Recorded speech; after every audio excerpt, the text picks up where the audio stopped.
The New Consciousness. Beloved friend, peace be with you. I am the one known as Joseph, earthly father to the one you have known as Jeshua, Yeshua, Jesus. I have waited for you. It is the desire of every realized master to give to other ones that which they are seeking, to facilitate the awakening, to facilitate healing.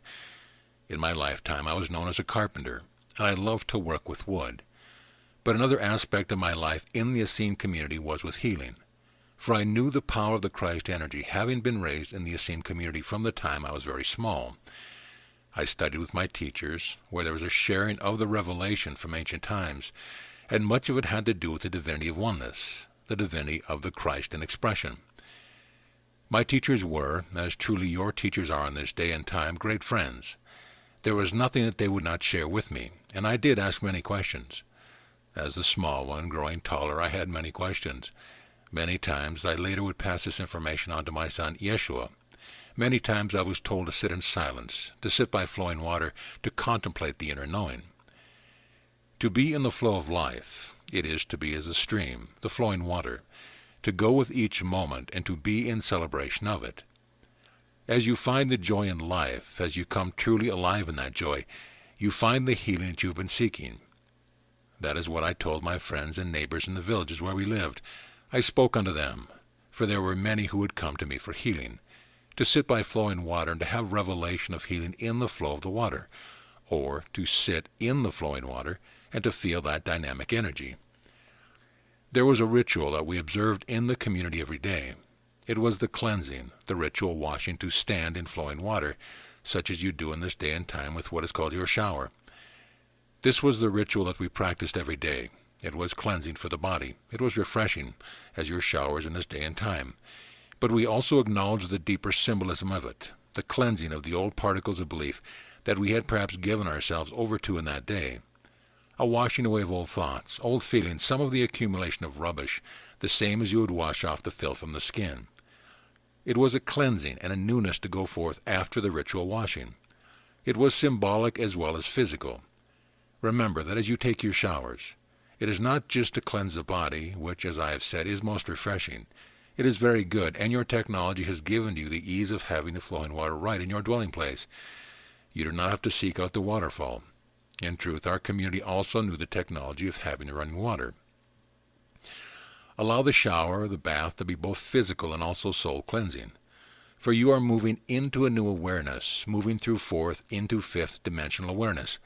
When one comes to fifth dimensional awareness, one leaves behind the baggage and particles of judgment of the third dimensional thinking. One realizes that which he or she is, the master truly that you are. When one moves into fifth dimensional consciousness, one does not deny the reality, lowercase r, of third dimensional thinking, but one recognizes the interplay of all the energies as they work together to bring the collective to the place of atonement. This was something that was written about in the ancient text. It was something that I read, studied, and copied. Sometimes I found it to be a bit tedious. Other times I found it to be exciting, for there would be ideas in the writings that would spark a train of thought, and off I would go on that train of thought to see where it would lead me. And it led to new revelations that later were written about. Some of those writings you still have extant in these day and times. There are some of your scholars who can read those scrolls and interpret them, but not exactly as we wrote them, for the interpretation is colored by the belief system in this day and time. However, there is a movement, as you are moving through fourth dimensional intuitive understanding to fifth dimensional realization of the Christ, the Master. So there will come a time when the scholars, who now in truth are ones who helped write these scrolls, helped preserve them, and are now going back and discovering with great enthusiasm that which they have written or that which they help preserve. And reading them from the perspective of this point of understanding, will come to understand the deep meaning as well. Now, not all the truth is contained in the scrolls, but the scrolls do hold clues, much of revelation, and it is still with you because you have ordained that those remnants will be you to remind you, such as when you are playing detective. You have certain clues that are as the breadcrumbs in one of your fables. You follow one breadcrumb and another breadcrumb, etc., on your journey of revelation and remembrance. You will hear more about the scrolls and what is written has been written in those scrolls, and there will be other books which will come to light that will explain even more, because you are now asking, wanting to know the ancient wisdom. Throughout time, as you understand linear time, there have been many cycles which have moved through first, second, third dimensional awareness into the fourth and fifth dimensional, where there is a realization of the Master. The Masters then have chosen to either stay in that consciousness, not carnate, or to come in the body once again to serve. That is what you have chosen to do. You are Masters who have known fifth dimensional awareness. You have known the Christ of you. You have adored the Christ of you, and you have been very happy in that dimension of consciousness.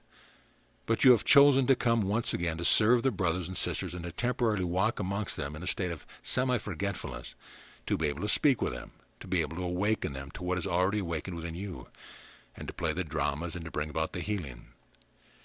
When you come to the realization that I am that which I am all, I am the extension of the one Creator, the Father, Mother, all that is, come incarnate into this point of reality. When you really grasp that and realize it, make it real in your understanding that I am life, principle, and expression, everything around you changes. Your perception of relationship changes. You come to the place where it does not matter what the other ones choose to do, because you do not need another one. You are full, complete as you stand right now as the Master which you are. You may desire to give love, and you will desire to give love, because that is what a Master does. A Master allows the divine love of the beholder to flow through him or her, and he or she does not look upon relationships in the third dimensional perspective. So if you're in a relationship, and all of you are, with self or with other ones, begin to recognize that you do not need, in truth, never have you needed another one in order to make you whole. The need, the feeling of need, comes from the place of a divine desire to give love, but as the world has interpreted it, it has gotten turned around backwards, so that ones feel that they must receive love in order to give love, but that is not true. Love flows freely, no conditions. Love is always given. Whether you are together in a relationship or whether you are separated by miles, you can still love. The heart cannot be broken. The heart can only love. It is the desire of every realized Master, in other words, everyone who has come to the fifth dimensional awareness, to want to share love with other ones, to say, there is nothing wrong in the adventure that you are expressing and experiencing. It is for the sheer joy of having the experience and coming truly alive in it, where you know the freedom of the soul. Every realized Master is a fountain of love, wanting to pour it forth upon those who will receive it. As you come alive in that realization, you find that you are in a place where everything makes sense. Even that which a moment ago could have been a question, you behold in a different way. And you know that it does not matter what another one chooses to do or to say or where they choose to go.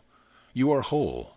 You go forth easily, lightly, giving forth love, because no one can stop your love, and there is great power in that realization. You find that then you become very busy giving forth the love because you cannot hold it back. You have to give it. It is the flow of the stream of divinity, the flow of the stream of beingness that has to be expressed. I say to you, you are bringing forth new heavenly bodies that are being written about even now in sort of what you would call the prophecy that will come to be seen with the physical eyes. And there is going to be some consternation among brothers and sisters. For some of you, it is going to be a heralding of new light, an awakening, if you will, a time of celebration, a time of new sun, and not only the sun, as you understand physical light, but the awakening of the Son of Divinity. That which you see in the outer is speaking to you of what is happening in the inner. You are in a most exciting place where separated ego will bring to you the choice of whether to be in excitement about the new things that are being prophesied or whether to be in fear. Space brothers, sisters, some say welcome, others say, it's about time you got here. Others say, oh no, I'm not sure. Maybe we better put this off for a while yet. Separated ego brings to the possibilities, and how you look upon them, that is up to you. But sooner or later, everything on the silver platter is going to be dealt with. It is as a smorgasbord. You want to know, what does this taste like? What does that taste like? Some of the things you like, and you say, more, I want more of that. Some of the things you say and taste, no, I'm complete with that. Fifth dimensional awareness is where you realize who you are, how whole you are, and how your purpose is to give love. Not to judge past occurrences, not to worry about the future, but to give love. It does not even mean that you have to be in the same proximity with someone.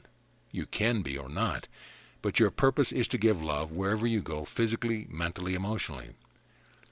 Fifth dimensional awareness is where you realize how happy you are just being just being the expression of the divine and celebrating the child, the innocent child, loving that which you have to give, and knowing that what you have to give is enough. Fifth dimensional awareness does not know lack of anything.